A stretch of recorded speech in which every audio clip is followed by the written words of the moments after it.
Law and order is one of the steps taken to maintain injustice. Edward Bond. We all know what the law is. It's written in books, argued in courtrooms, and enforced with badges and handcuffs. But there's something else most people don't talk about, something just as powerful. Order. Order isn't written down in the same way. It's whispered in our spirit. It shows up in the stillness, the alignment, the pull we feel when we know we're meant for more. Law is what the world demands of us, but order is what God placed within us. I learned the difference the hard way.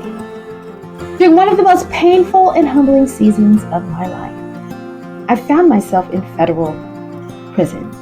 Yes, facing the consequences of choices made in desperation, in survival mode, in fear. I don't stand before you with shame.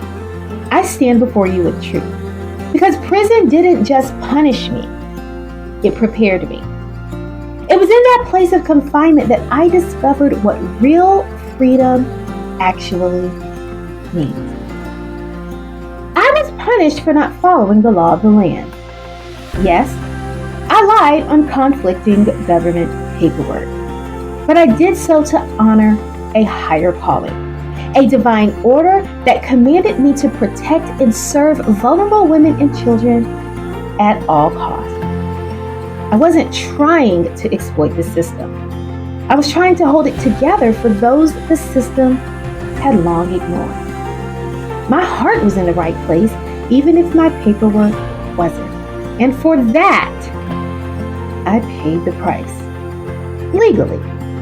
But spiritually, I was following the only law that mattered at the time. The one placed within me by the Holy Spirit. Law will judge your actions. Order will judge your alignment. In prison, everything is law. When to eat, when to shower, when to sleep. But it was also the place where I heard God the clearest. Because when all distractions are stripped away, you either go insane or you go inward.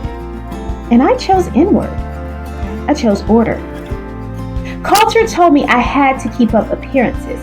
Family told me I had to be strong. Society told me I had to succeed.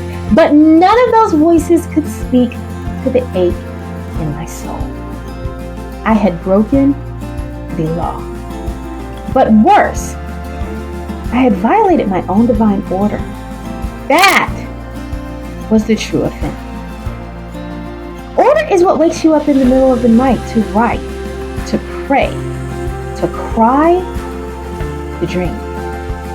It's the holy discomfort that reminds you this isn't it. There's more. So I started listening. I started journaling. I started healing. You see, I had obeyed every rule expected of me. Education, leadership, caregiving, building. But I had disobeyed the command within me to slow down, to test, to rest, to recalibrate. I was surviving, but not thriving. There are laws in your household, laws in your culture, laws in your religion, but there is only one divine order, and it knows your name. I learned in prison that freedom isn't the absence of walls, it's the presence of alignment. I didn't just need an attorney, I needed an awakening. While the world shouted law, my soul whispered order. And the whisper got louder every time I chose honesty over image, peace over pressure, and obedience to God over acceptance from man. I am not saying break the law. I'm saying if obeying the law means breaking your spirit, then you better check what system you're actually serving. Some of you are in invisible prisons. chained to other people's expectations, locked into old identities, confined by fear. And the key to your release isn't in fighting the law. It's in discovering your order. Your order might call you to leave a career that impresses everyone but drains you. Your order might ask you to forgive someone no one else thinks deserves it. Order often feels like rebellion because it disrupts the law of how things are done. But every breakthrough in history happened because someone chose order over law. Harriet Tubman didn't follow the law, she followed order. Rosa Parks didn't just move to the back of the bus, she followed order. Martin Luther King Jr. went to jail for choosing order. And let me tell you something. When your order is God-given, your prison becomes your pulpit. I stopped asking God to get me out. I started asking God, what was I supposed to get out of it? Law says you must. Order says you're called. Law says conform. Order says transform. Law says keep going. Order says sit still. Law says achieve. Order says align. I was surrounded by people who had followed all the rules yet still felt unfulfilled. I met women in prison who had committed crimes not out of greed, but out of need, trying to provide, trying to survive. And there it hit me. Sometimes we are punished for trying to follow the law because we ignored the order. The world needs more people willing to pause and listen to what's real. You might be following every societal law and still feel lost. That's because laws can change, but order is eternal. You were born with a rhythm inside you, a divine sequence of who you're meant to be. When you honor that, you step into your true power. I didn't find power in court. I found it on my knees in a prison cell, hearing God say you were never meant to live this long. That was my order, to rise, to rebuild, and reveal what real freedom looks like. Law is external.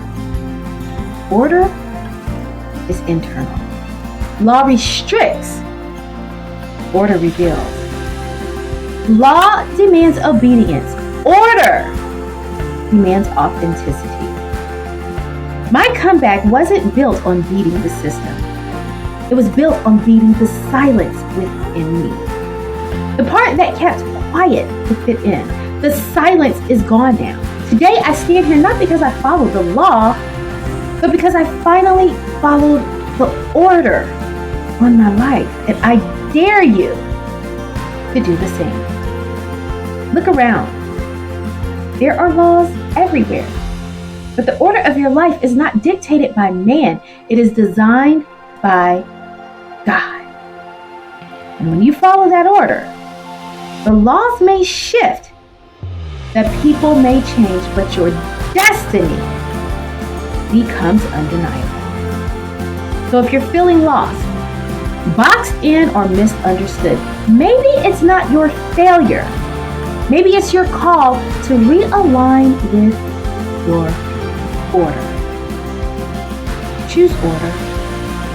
Choose purpose. Choose freedom. Choose you. You got this. Peace and blessings.